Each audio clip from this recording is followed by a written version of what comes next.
Bob, thank you so much for joining us today. It's truly an honor to have you with us. Well, I appreciate the opportunity to share our message of true human leadership with your audience. It's a privilege. So, you were CEO of Barry-Wehmiller for 50 years, which is remarkable. You're chairman now. For those of us and some of the viewers who might be learning about your work for the first time, learning about you and your background, tell us a little bit about yourself and share your story of how you came to leave this global organization. Yeah, I think for your audience, my background is pretty traditional business. I have an undergraduate in accounting from Indiana. Made a decision to get an MBA from Michigan, and did some internships during my college with some public accounting firms, and made a decision, and with the idea to when I graduated from my MBA to go to into public accounting, which I did. I joined Price Waterhouse in St. Louis. So very traditional accounting focus, MBA, public accounting, and I that was what I thought I was going to do. My goal was to be a partner in a public accounting firm. So that was very traditional business, nothing spectacular, and that's kind of where I was going to go until, about February of '69. I'd been in public accounting 2 years. My father, who had invested in kind of a broken 100-year-old machinery company in the '50s, started asking me questions from because now I'm actually in business and have some credibility, and had me join meetings, and in February of '69 he said to me, because we had never discussed me joining the family business ever. I never thought about it. I don't know that he thought about it, but in February of 1969, he said to me, "Would you consider joining the company? I need somebody I could trust." So that's how I went from kind of public accounting into this mid-teens, $18 million historic business that my father had invested in $30,000 in, and he owned about 60 or 70% of it at the time. Amazing. So, what was Barry Wehmiller like when you first stepped into leadership, and how would you describe the evolution of the company over the years? It's a great question because if you ask me, why did I leave public accounting where you're doing well to join this 100-year-old kind of broken company that's financially fragile? I don't remember thinking about it. Honestly, I just, I was going to repeat my clients in public accounting. So the intellectual stimulation maybe wasn't there. My dad and I were getting along well with me outside at public accounting. And so again, I'll remind you, my title was somebody he could trust. So to just give you a glimpse of this, every day when my father came in, when I joined the company, every day when my father came in, he had a practice with his secretary to go down to the mailroom and open every piece of mail to see if somebody was cheating him. That shows the magnitude of the issues. It's because several of his executives, some months earlier, had tried to sell the company out from behind his back, which really was devastating to my dad. So my dad was in a situation where he just didn't feel he could trust the team members. And because the company was financially struggling with old technology, there wasn't a lot of talent or new ideas. So when I stepped in the company, it was pretty fragile financially. It was okay, but pretty fragile financially, uh, based on technology that was 100 years old. So it was a pretty traditional old family company without much of a future when I stepped in. Yeah. So, and since you stepped in, you've grown the company from being a small regional player into this multi-billion-dollar global enterprise. What would you say were some of the key milestones on that journey? Every year I get a chance to speak at Washington University on defining moments, and it's kind of the same question. What were kind of the defining moments? So, for your viewers, when I stepped into the company, with a title somebody my dad could trust. I had the chance to work with his agreement in various parts of the country. I started off in the engineering department, working on projects with major companies uh, as an interface. I wasn't engineering things, I was just acting as an interface between the customer and us. So I got a feel for research and development and engineering. Then I got into international license agreements. I traveled to Colombia, South America, and Argentina, and Japan, where we had license agreement.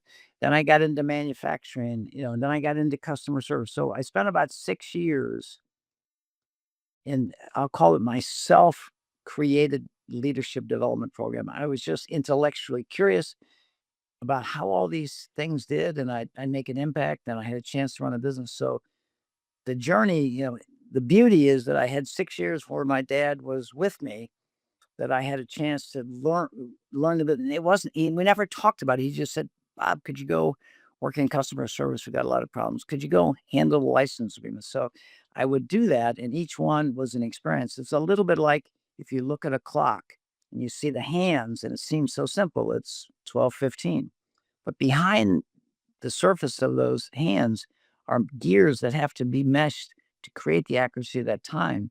So what that 6 years working with my father gave me, which is very unique, I got to get behind and see how things come together.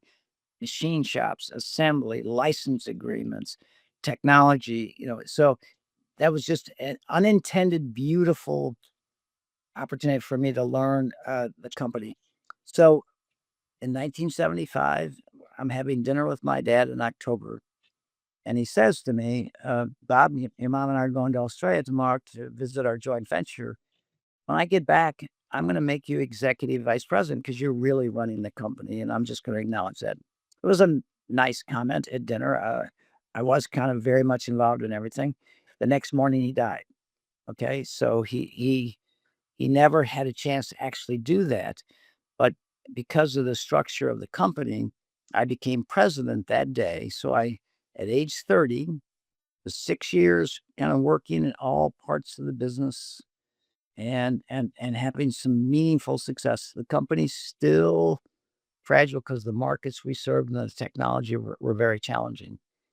And the first group I met after my dad died and I stepped in that position was our bankers. And they said, they didn't quite say it this way. What they meant is, the company's pretty fragile. We kind of had faith in your dad. You're a 30-year-old kid. We'd really like you to repay the loan. So basically, I lost my dad and our ability to finance our business simultaneously. Pretty challenging, but the beauty is that, and I'll share this with you. I've learned the nature of my personality.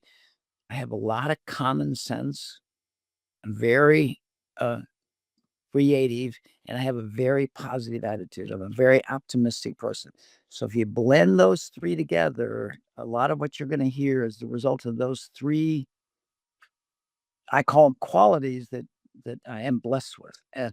So my dad passes away. The banks won out, and my reaction is to grab a hold. So he died in October. We were 3 months into our financial year, had 9 months to go. I grabbed a hold of that company from that stimulus of the bank selling them on a pole, and I laid off people, I downsized, I cut costs, I focused on improving earnings, and we had a record financial performance for the full 12 months, the best year in the history of the company in the first 9 months that I was in charge, because I was driven by this intensity. My dad died, the bank's pulling on me. It created me to focus on, I'm not going to go down like this. So that's great. I paid off the banks, and now I'm sitting here with my MBA, and I'm thinking, how do I grow this company? And about that time, the oil crisis was occurring, and I, I actually hired somebody who worked on the space shuttle to help us develop solar energy for our products to use in our products. Then we had a product line that did electronic inspection of empty containers, and we worked with the Carlsberg Brewery in Denmark, and then Miller Brewing Company wanted to work with us. Our affiliates. So a whole bunch of new organic initiatives were very exciting. and dramatic. I mean, it was just here I am, 32 years old, and all of a sudden I'm going to Denmark and seeing this technology we're developing, in Italy to see this filling technology with Miller, and on the brewery of on the roof of the brewery of Anheuser-Busch with August Busch talking about solar energy. How can it get any better? And my banks now liked me a lot, okay, because I paid off the debt. And so we began growing from 18. My dad died, we were 18 million.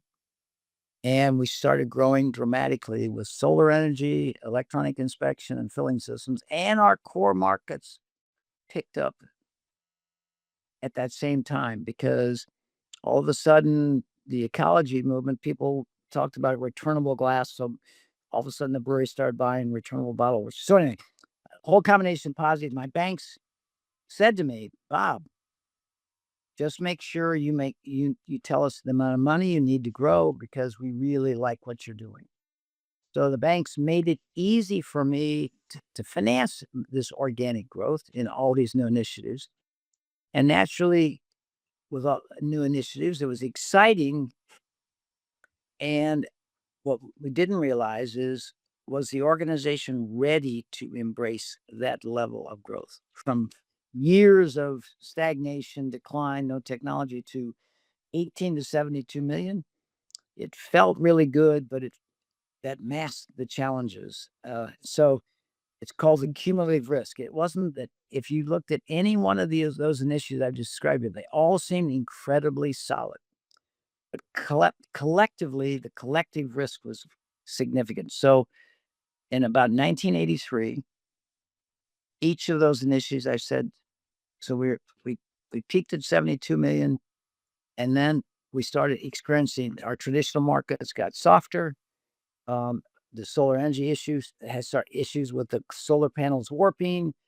The filler systems had some issues with foaming and Coca-Cola. So anyway, each of those incredible initiatives that were major corporations experienced issues. And in October of 83, my auditors came to me in the course of doing the audit. We had peaked at our borrowings at 22 million to finance all that growth. I had worked it down to 17 million because I was uneasy at 17 million, even though the banks said it was great. And our auditors came to me and said, Bob, seen in the audit that you've got some issues with warranty and inventory. And it looks like you're going to record a $3.5 million loss for the year. And we were about 55 million.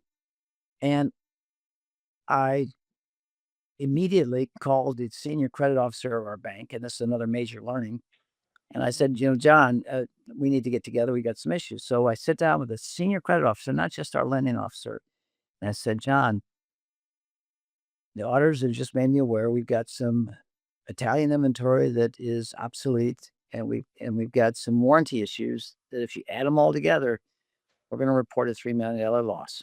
Now we've already paid our debt from 22 million on 17, but I just want you to make aware. And John, senior credit officer of a major bank, looked at me and said, Bob, we consider you one of our best clients. We really believe in you, and just be sure you learn from this and understand what happened. Very good response.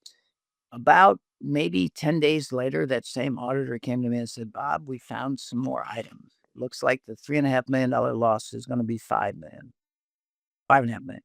So I called up John and I went back under the bank and I said, John, I just want to make you aware that the auditors have found some more. It's non-cash. It's writing down some inventory, providing some warranty.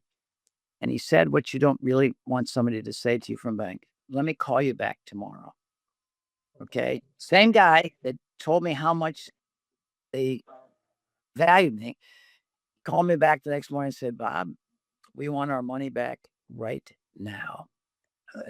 And your credit line is frozen. You cannot borrow another nickel. And we want you to tell you, and you meet the person you never want to meet. You're not the guy that lent you the money, but called the workout guy that wants the money back. And he doesn't take you to Cardinal baseball games. He doesn't take you to dinner. He calls you and said, when are we getting our, and it's the only line. And so we spent from October of 83 to August of 84, living day to day on cash. If a check came in from a customer, $100,000, we had to decide who we were going to pay and who we were not going to pay because we could borrow nothing. And so the beauty is that crisis, which was severe. So I went from the talk of St. Louis and my growth to the talk of St. Louis to my collapse. Okay. Not fun at that in your 30s. And, and I, we finally got refinanced in August of 84 Mhm. by by a guy in a dark suit in an alley with an envelope called asset-based lender. It's where you basically sign your life away to borrow. So we just got refinanced, and I went, and this is something I think your audience will enjoy. I went to my finance team and said, guys, I'm proud of our history in the brewing industry, but our history does not give us a future. We need to start doing acquisitions so we can find product lines that give us a better future. I'm not an engineer. I can't design a product line. Mhm. I had no experience in acquisitions, but I had studied a company called Emerson Electric that grew through acquisitions. Mhm. And so it's an idea. And so we could have looked to acquire companies that have a better future. With no experience, my finance team looked at me, and this is why I'm here today. My finance team looked at me and said, Bob, sounds like a great idea. We just have one problem. I said, what's that? He said, Bob, we have no money. Do you understand that, Bob? We have no money. And so when I told you about my personality, here's where the dots connect. I looked at this finance team. They were absolutely right. I said, I didn't tell you I needed money. I told you we need to do acquisitions. And I walked out of that room unencumbered by the fact that I didn't have a wallet. And I went out and I began buying companies. Okay. And you'd say, well, how do you buy companies without your wallet? Yep. You buy things nobody else wants and they'll almost finance them for you. Okay. But I found companies that I thought in the long term we could hopefully fix. And so we began in 1985 looking for acquisitions as a means to give us a new foundation for growth. That was the defining moment. And again, as I said to you, we had no money, so we bought pretty much broken companies, put them together. It was doing okay, but the core business, the historic business that had created the problems, was still sick because the market was still sick. And my British team running our uh, operation in Manchester, England, flew over concerned about their future because of our financial challenges. And they'd been very involved in these acquisitions. And they said, Bob, what would you think if we could spin off 35 of the 55 million, take it public in London, and the proceeds we estimate would allow you to pay off all the debt of your company and have $2 million in the bank and own 30% of the British company. I was gonna said, "That sounds like heaven." Yeah. I mean, I was so tired of this financial burden over my head, and so we launched in October of '86, the idea, and the idea originally was, $35 million company. It's kind of over the counter. It's not the full London IPO, but it's a secondary market. By the time we got to May of '87, the launch, we had passed all these hurdles and got it to a full IPO on the London Stock Exchange. And again, we had estimated that we would net $2 million Yeah. after paying off all debt. We launched it. People sent in $1.1 billion in cash trying to buy our $28 million of equity we were selling. And the interest we made on that 1.1 billion that we held until it is allocated and distributed paid for the IPO. And instead of having $2 million in the bank, we ended up with $20 in the bank. Wow. And it was our board. We had a very strong, still have, but had a very strong board. And they said, we have never seen anything like this. I mean, they were overwhelmed. And Harvard wrote a case study on that IPO because it was, how do you buy a bunch of small broken companies, put them together, and it is overwhelmingly in demand in the London Stock Exchange. So What so was driving that demand, though? What drove that demand? well, it had there's an old expression, you need steak and sizzle. Steak, we had bought a company that made returnable milk bottles in England, a company called Dawson, where they return their milk bottles and they would go into a bottle washer and then they'd fill them again, and so the milkman would deliver them again. So we bought a milk bottle washer and filling company in England, and a something that puts foil membranes on the top of bottles in England. Um, so we bought several kind of, I'll call them traditional businesses, but we also had that electronics business that was that we had acquired that was doing well. So it had a little bit of sizzle in the electronics business, and what the investment bankers described it to the investors as a sunrise to sunset business. The sunset business was the bottle washer business in for milk bottles in England. The sunrise was the electronic inspection business that was doing well. So you put them all together, and the numbers look good when you put them all together when you don't focus on them. So that's what they liked, nice size. And we had obviously, when we bought these little companies, because, when you think you're about bankrupt and you're betting the farm, you put incredible intensity in to make sure they worked. And they did. We far exceeded our expectations. So here we sit in October of 87, $28 million in the bank, a $20 million historic bottle washer pasteurizer business, again, still in it. So we had the private, 100% owned private company and 30% the public company. And I sat back for 9 months and thought about, what did I learn from that? My dad died, growing from 18 to 72 million, to traumatic decline to 55 million. Our bankers pulling on us. We survived that, what we learned, and then started to do acquisitions with no money. I mean, I virtually said, what did I learn? And what am I good at?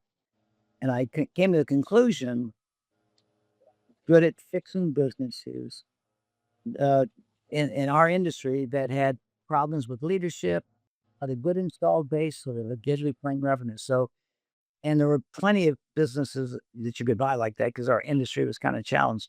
So I said, and I'm no longer going to be dependent on any one customer like we were. So I look for diversity. Emerson Electric had a thing about, don't be concentrated in any one industry, any one market, any one customer. Should something change, your company gets hurt. So I've focused intensely on diversity of markets, products, and technology, and companies that were challenged that most people wouldn't want to buy, that I could at a reasonable price. And the dream that I presented to our board was to go from 20 million to 100 million. And that seemed like a dream. That business model, designed in 1988, is was not only got us to 100 million, it got us to 4 billion. So I would say to you, the my challenges, the thing I've share with you, my my unbelievable growth, my traumatic decline, my unbelievable recovery, the IPO in London. If you stop occasionally and think, which is what I did, what did I learn? What am I good at? And what am I not sure I'm good at? And focus on what you're good at. And so I came out of that having experienced near death financially, which is not pretty, and said, I'm going to design a business model that never happens to me again. So and again, when Ford designs a new F-150, they take it out in the worst terrain they can, see how it holds up, and then makes whatever adjustments to the business. Well, if you design a business model, drive it into the '08, '09 downturn, and see how it performs. Bank of America, and people like General Electric, every experienced traumatic challenges in their business model in '08, '09 in the financial crisis. Our company shares went up 11% in value. We let nobody go, and we got through it strong. So our business model, which is the foundation of our responsibility as a leader, has performed in the worst economic crisis of my life, which is 0809, as well as the COVID challenges, as well as the tariff challenges. And we've actually experienced a 12% compound growth in our share price. We have a simulated public share price. We're privately held, but we have a simulated public share price, which is, I think we're trading just below 10 multiples that we can use. So we can value this. So we've actually outperformed Berkshire Hathaway in that 25. I think they were 9.8% and we were 13 or 14%. So the answer is my challenges, which were traumatic, but with my positive attitude and creativity, formed competency and the confidence to create something unique. If I had not had my challenges, I would not have the opportunity to come out of it stronger. Yeah, I mean, these are some amazing experiences that you shared, and clearly they've shaped your views on, leadership and people and responsibility and how to build a business.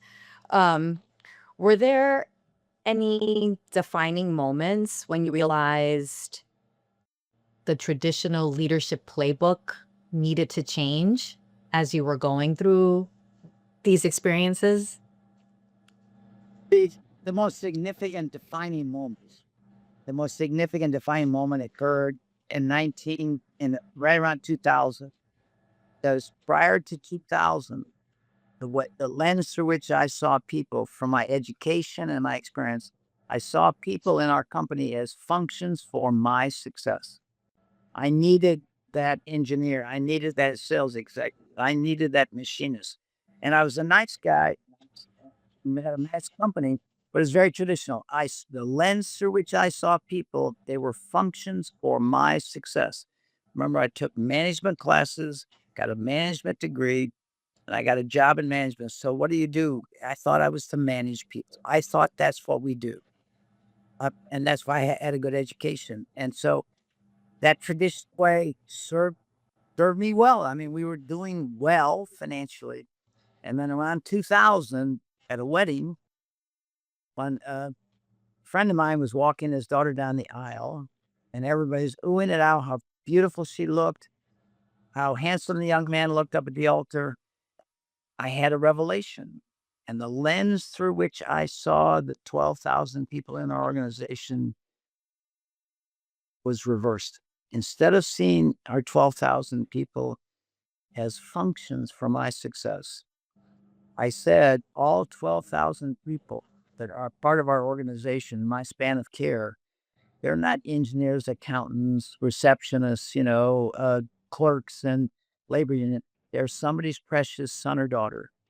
What's been placed in my care, I treat them that have a profound impact on their life. So that revelation occurred at a wedding is the lens through which we see people affects the way we treat people. And so it made it I didn't think there was a problem. I didn't respond to the problem. It was a revelation. So I didn't see, well, gee, management needs to change. We need to stop seeing people's function. It was simply a revelation that occurred. The way we see people affects the way we treat people. If you see them as an engineer or an accountant as a function, then when it comes to layoffs or firings, it's just it's not personal. It's just you do things like that. So that's why the transformation from management to leadership. I define management as from my experience, the manipulation of others for my success. Leadership is the stewardship of the lives you have the privilege of leading. Dramatically different view of those words from my experience. And so you developed this sort of human-centered philosophy and approach called truly human leadership. Tell us the core idea behind this and how it differs from some of the traditional management thinking, which you sort of already described. But if you can just elaborate on that a little bit more, the core idea behind truly human leadership. For my education, from my experience, I thought the relationship between the people that worked at Barry-Wehmiller and me was, I'll pay you a fair salary, I'll pay you a competitive salary and appropriate incentive and benefits, and you give me the skills I need for my success. I thought is an economic relationship. Okay, and and that's the way I just thought it was. And what we what we've realized in Truly Human Leadership, and I think it's captured. Washington University sent out two organizational development professors to interview me a few years ago. And in an hour and a half, after an hour and a half interview, they looked at me and said, Bob, you've never talked about your product. We've never had a CEO that never talked about your product. I leaned back in my chair and I said, I've been talking about our product for the last hour and a half. It's our people. I won't go to my grave proud of the machinery we build. I'll go to my grave proud of the people who did that. Caught them completely off guard. So we define it as people, purpose, and performance.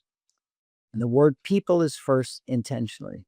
Our fundamental responsibility as leaders is the people we have the privilege of leading. Okay. And by designing a robust business model where they feel safe and that they have a future, that we inspire them to share their gifts, not only for their own career, but for the benefit of the people they work with. Because when everybody plays their position well, we all have a better future, just like any sports team would. So don't just bring your gifts for your role. Look at Bill and Mary on either side of you and realize, if I play my position well. So we saw that that transition into truly human leadership, and we decided that our focus is and again, people, purpose, and then performance. If we don't create value in alignment with the expectations of our investors, our bankers, our customers, we're going to lose our ability to be good stewards of those people. So our ability to be a leader is to meeting the expectation of the people that make it possible for us to be in business. So people, purpose, and performance, and to keep those in balance. So truly human leadership is dramatically different than what I was taught and what I experienced. I was taught success in life is money, power, and position. It doesn't matter how you get it, as long as you get it legally, because then you can write checks to charity and everybody will say you're a wonderful person. What I realized in this journey in truly human leadership is that in business, most businesses, we have people in our care for 40 hours a week. Church only has us usually for 1 hour a week. So we are 40 times more powerful than our faith to impact people's lives in terms of their having a meaningful, purposeful life where they feel safe and secure. So again, this truly human leadership is about how you view your role as a leader. Do you look at people as functions, or do you look at people as somebody's precious child and treat them with dignity and respect? I will say to you, Tom Friedman wrote an article a couple of years ago that captured. He said, more than a poverty of money in this country, we have a poverty of dignity. And when people feel used, not cared for, they feel a sense of humiliation. And when they feel that sense of humiliation, you'll see anger. What are we seeing in our country? Our incredibly prosperous record stock market, record prosperity. What are we seeing? Anger and unrest, suicide, depression, because we forgot one thing when we came together in the Industrial Revolution. We thought it was about creating better paying jobs so we can have better education, better healthcare, better homes. But we forgot we needed leaders as we came together in an organization who would treat with respect and dignity the people that joined our company. So again, the Industrial Revolution thought it was going to create better societies. But here we have the most prosperous economy in our history. And then we have the highest level of depression, anxiety, and suicide. And I would say to you, remember, 88% of all people in this country feel they work for an organization that does not care about them. 88%. 3 out of 4 people in this country are disengaged in what they're doing. There's a 20% increase in heart attacks on Monday mornings at 5 a.m. when people have to go back to work. We have a country where we have TGIF. Thank God it's Friday. Get the hell out of this place. Kill the pain with a beer. I imagine a day in truly human leadership that will shift to TGIM.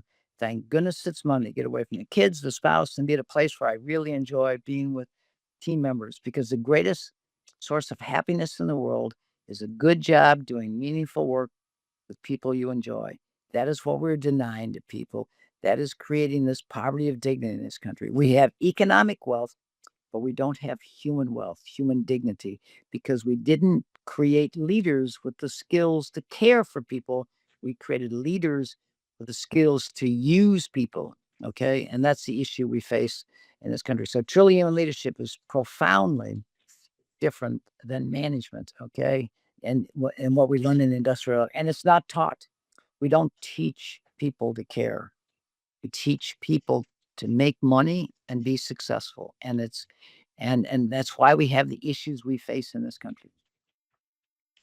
So when you talk about, treating people like family with dignity, what does this mean in practical terms? What does this look like in the organization? Uh, two examples. Um, Simon Sinek and I were brainstorming our leadership model, and Cynthia and I raised 6 kids, so I know what parenting's like. And we both decided that parenting and leadership is identical.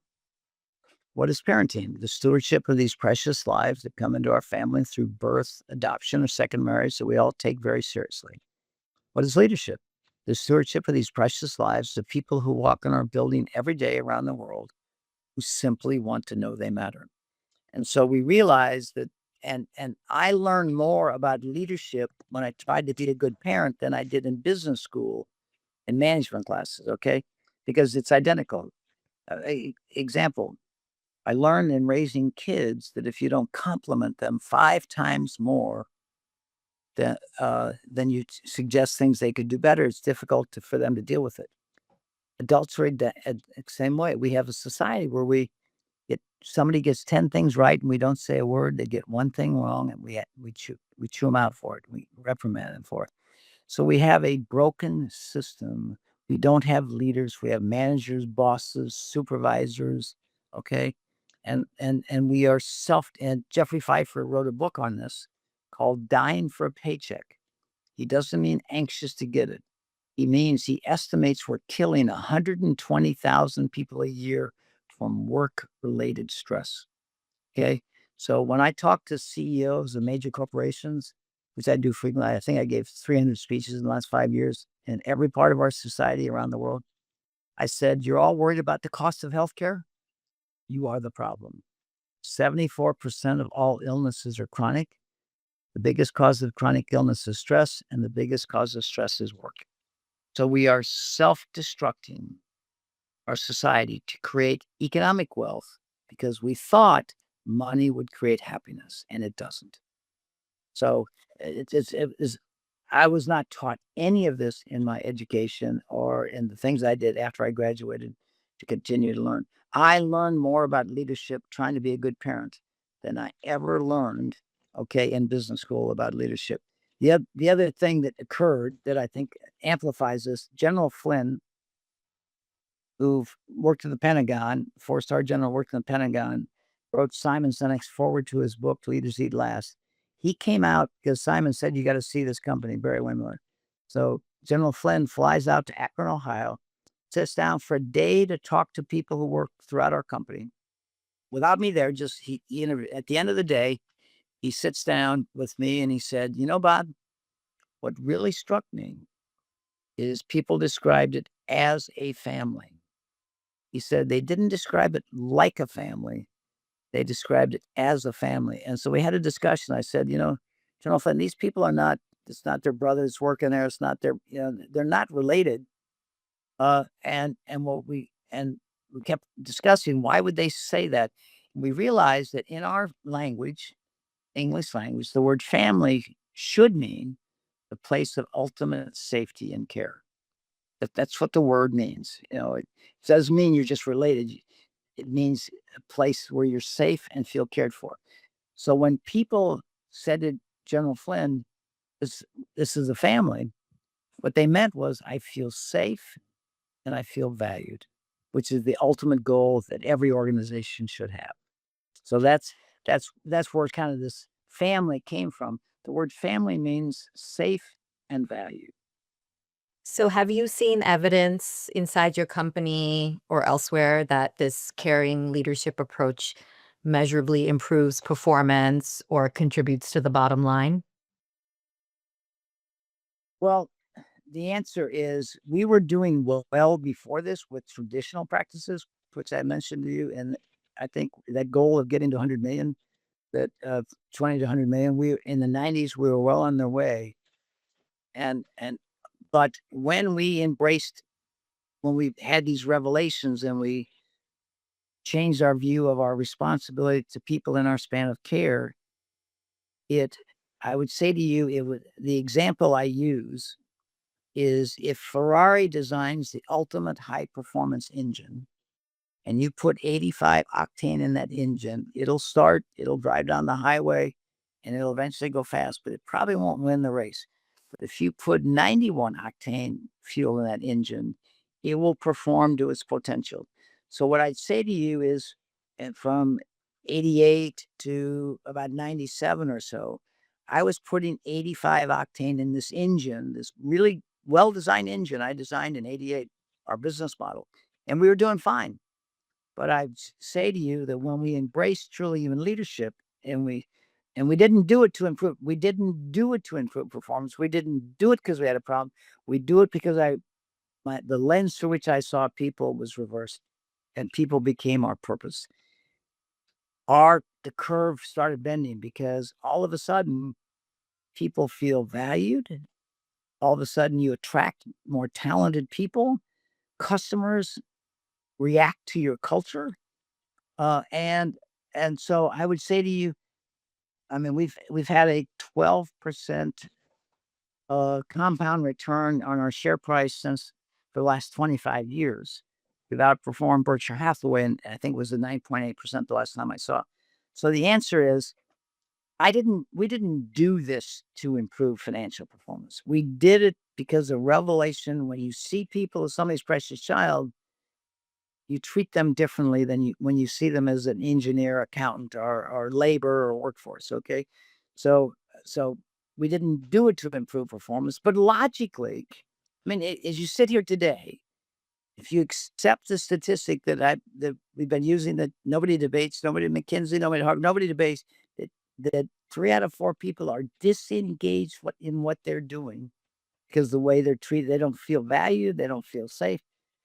It's only logical that if you embrace truly human leadership and you give people that sense of safety and care, that they're going to share their gifts more fully with you. Okay, and you're going to attract more talented people. I mean, I've never had anybody debate with me uh, this issue because you can't really. I mean, and you, if you step into it saying, "Well, gee, we need to improve our profitability, like continuous improvement, so let's do this." That's the wrong if you start with the wrong reason, you'll end up with the wrong results.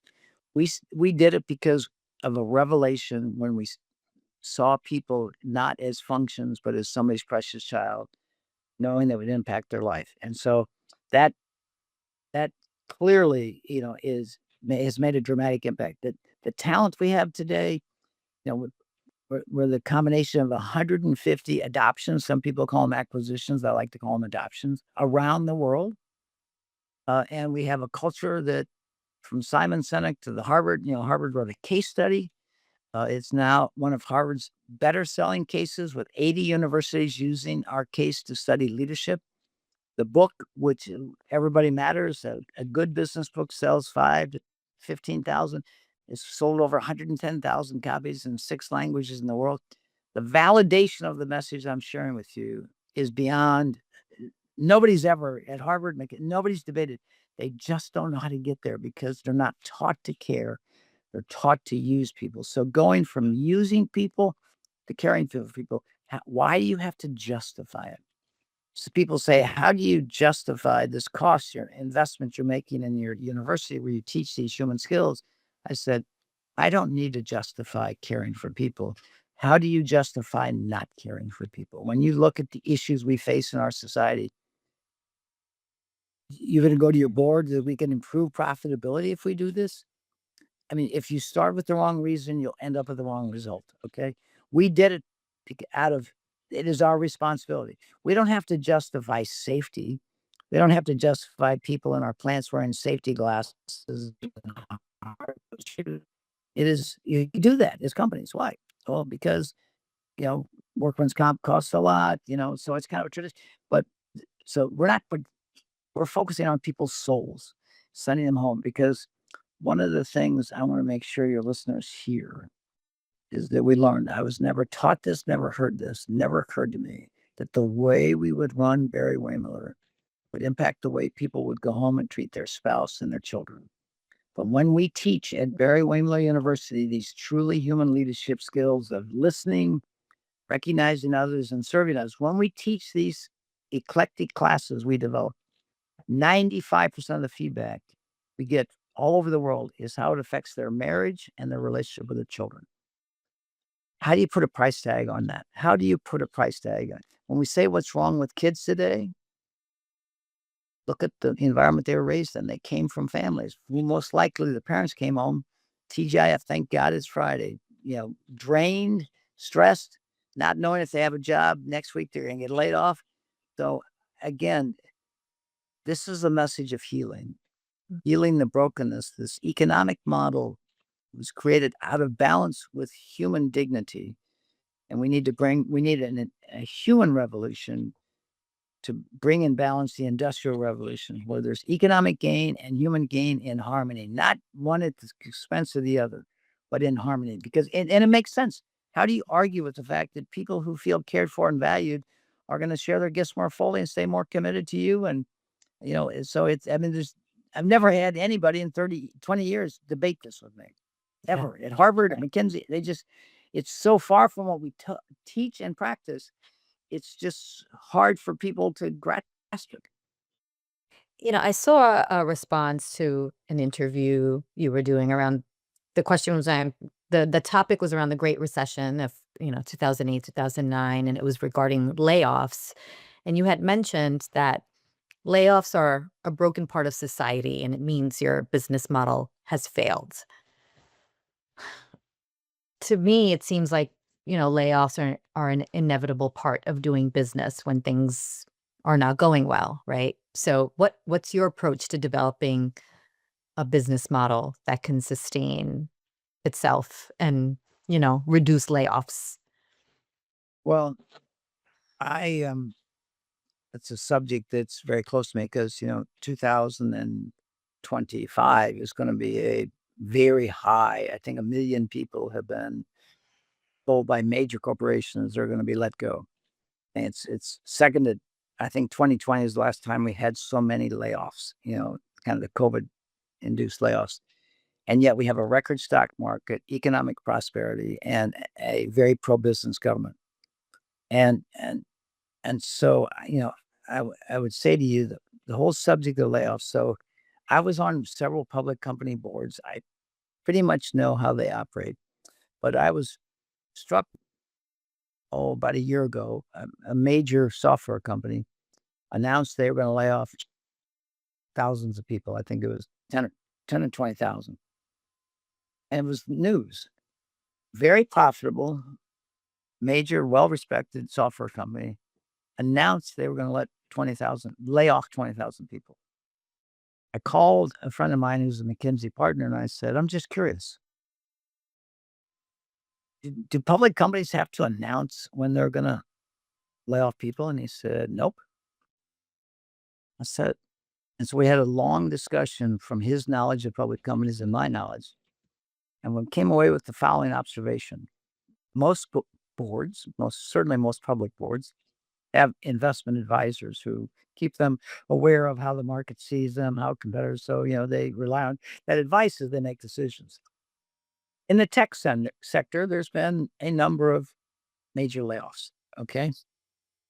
I am sure that positive, I wasn't there, but what I read, investment advisors have said to them, or they said to themselves, there's a window of opportunity we have right now to send a message to our shareholders that will be well received because Intel's laying off people, Amazon's laying off people, Meta's laying off people. You give me about 20,000 people, we got 200,000 people, and we'll send a message to our shareholders that will be well received. And it won't be a negative because it's happening in our sector. So the board, not wanting an activist investor to come in and do that, wanting to make sure that they are taking the advice so they don't get sued. They have a vibrant discussion and they agree that it's probably the right thing to do to send the right message to the shareholders. They announce to the public they're going to hurt. I think it was 20,000 people, maybe it was 10. And guess what happens the next day? The share price goes up. The public rewarded them. Yeah. Okay.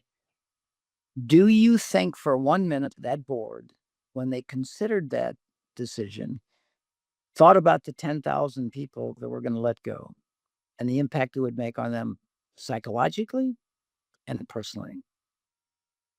Because studies show it is a devastating blow to an individual to be told, sorry, we're just not going to, we're going to have to let you go for whatever reason they pick. But we're going to give you, a month's pay for every year of service, whatever it is.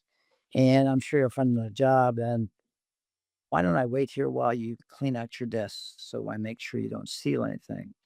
Or or your badge you have to get in the office building, you put your badge up in the code and it doesn't work anymore. And you find out because you've been deactivated on your code. That happened to a major corporation recently. Or you got an email the night before that says you don't need to come to work tomorrow because you're going to be let go. The inhuman ways I hear people address these challenges, and the reason they do it is horrible. How no wonder, no wonder people don't feel safe in companies because I guarantee you the board did not talk about the psychological impact they were going to make on those 10,000 people. I guarantee it. Okay. Are we going to hurt those? We invited them into our company. Our company's doing well, but gee, we think we ought to do better. Okay. And Jack Welch used to preach, I think you could always let off 5 or 10% of your people and it's healthy. It's good. It's good to eliminate that bottom piece all the time and challenge your company. And do you think they had a discussion of the impact on the 200,000, 190,000 people who are staying? Do they feel safe anymore? Do they trust you when you just did that to 10,000 people? Well, they'll get over it, whatever. So It's in it's a it's really broke. It's really broken. And it is sad that layoffs are just the things we do. It's not personal. It's just we Yeah. do it to make numbers happen, and it is a horrendously broken part. And we wonder why young people don't want to go work in our companies. Okay, and we wonder why they don't trust us. Why it's just well because yesterday he just laid off Bill, who's just had wife just had a baby, and he hired him 6 months ago, and he was very excited to join the company, and he got let go to meet your financial goals. Okay, it is but never in my education, never in my undergraduate, graduate, never Price Waterhouse, never did I ever have a discussion about the impact layoffs make on people's lives. Okay. And so designing your business model so that you reduce the risk you will ever have to do that. Some people say it's about getting the right people on the bus. I say it's about building a safe bus, which is your business model. And then need leaders who know where they're going and how to drive that bus safely, and the people you invite on the bus will be fine. So our focus is wrong. We need to make sure we have a business model that is well designed, it stays healthy, and you never have to use that brutal, horrible tactic of letting people go. If you end up doing it, do you do it with the same dignity and respect and consideration you do when you invite them in? You don't. You just it's a really broken part of business that needs to be addressed. It is horrible. And when so again, do you treat the people like you would want your son or daughter treated if it was they were one of the people gonna have to let go? And usually answer, well, no, that would be different, right? Well, that's somebody's son or daughter you're treating that way. Yeah. So in the age of AI, What advice would you give leaders who feel pressure to prioritize efficiency over people? Well, I would say to you, in my 50 years as CEO, we've always said we have to be efficient. Our customers are not going to pay us if we're not efficient. In other words, they'll only pay us a fair market price. And so we have to be efficient to be competitive. So it began with automated machine tools and in my early days when we buy a new machine tool and we could replace four labor, machinists with one, we thought that was great. We just reduced our costs, improved our productivity. So this has been a part of business since my first day on the job, in the 1960s. It's nothing new. It's just AI is just the latest new technology. Um, so I would say to you, in ter- what I see in some of these layoffs being announced, they say, well, AI is going to make us more efficient, so we have too many people. I think that is PR firms helping to justify their actions to the public, and rather than say, you know what, we just screwed up. We got a company that we hired too many people. We weren't sensitive to our costs. Now we're going to improve our profitability. We've got to take it. We have to use people to do that. So again, AI is simply the latest innovation. In my experience, innovations allowed us to allow people to grow in their ability. I think AI is going to improve our healthcare system because the accumulation of information. I think we're going to have access to information, just like the iPhone. Look at the amount of information in an iPhone today compared to the original phones. Is that a negative? Well, yeah, some kids, are too addicted to their phone. Any technology, a car could get you to see a sick mother in Iowa, okay, that you couldn't otherwise gotten there. Car can also drive through a mall and kill people. Any technology can be used for good or for bad. I don't, and the media tends to focus on the bad because that's what bleeds reads. And so I would say AI is just the latest phenomenal technology. Is it any more phenomenal or impactful than the iPhone? I don't know. I don't think so. I've certainly seen it used in a bunch of applications. It's fascinating, but that again, I want to amplify. One of the things we've learned in this journey that I was not taught or never heard is it's called business excellence staffing model. And the idea is you design a machine for a customer and you have to design it to run very efficiently so that the cost to build it and the cost to operate it is competitive. Well, never occurred to me to design your organization to be effective and efficient. So the business excellence staffing model is a way to say, is your organization designed through the spirit of continuous improvement? Always be efficient. So if you never gain weight, you don't have to go on a diet and lose weight. And so, example in the business excellence staffing model, you actually, when somebody moves away, retires, or changes jobs, you use natural transition to challenge. Do we need to replace Bill or Mary, or can we redesign that work without dumping it on somebody else? Just redesigning it and using that opportunity to improve. That's continuous improvement. So I would say to you, AI is being blamed for the elimination of jobs, or are we overhired after COVID? Or, I hear these buzzwords that help people say, well, we all, AI is to blame for it. Okay. It's not to blame for it. AI is a powerful tool to collect information.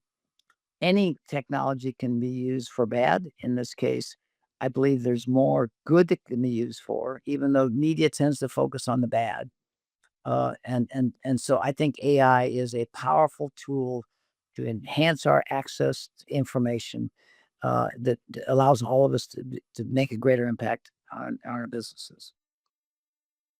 So finally, Bob, if there's one shift we saw, um, if there's one shift leaders could make tomorrow to create more human-centered organizations, what would you want that to be?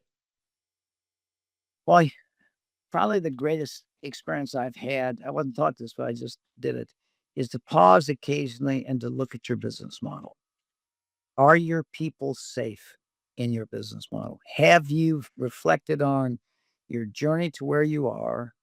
Have you looked at the competitive environment? Have you looked at the markets you served? And have you taken a step back and made adjustments to your business model to make sure your business model is can continue to create value? Okay. That is because if you don't have a business model that is effective and efficient, uh, you're going to hurt people. And if you so the primary thing you need to, and that's one of the blessings we've had. We're just blessed. We pause occasionally, look at where we've come, what we think is working, what is not working, what's happening in the competitive landscape, what our customers are saying, and then we try to make adjustments constantly in our business model so that people feel safe, our investors, our bankers, our customers, that we are embracing the idea of continuous improvement in everything we do, including the design of our business. That is number one. So if you do that, that is the greatest thing you can do for your people. And then the second thing, which goes with it, is you need to you need to stop seeing people as functions for your success and treat them like you'd like your son or daughter treated if they were there. And it will touch your heart beyond your imagination, the feedback you'll get. The number of people who said, I mean, I'll give you an example. I was up in northern Wisconsin with a group of new team members, and I had each one introduce themselves to me, talk about what we believed in. We got to this one young lady, and she said, Miss Chapman, I've been here 6 months. I'm a single mother with 2 kids. I just took your Barry-Wehmiller University leadership class, listening class. And she said, I now realize I was not a good mother. You, that went right to my heart. We actually were teaching her this listening skill, and she realized with her 2 children that she wasn't listening to her kids, she was talking to her kids. So I believe business could be the most powerful force for good in the world if we knew how to care for the people we had the privilege to lead, creating economic and human value and harmony. Oh, that's great. Well, this conversation was great. Thank you so much, Bob, for being here and sharing your time and wisdom with us today. Well, it was my pleasure. Thanks. And I'll be interested in what you do with this to help me heal this country that desperately needs it. Well, thank you so much. Okay. Take care. Thank you. Bye bye. Thank you.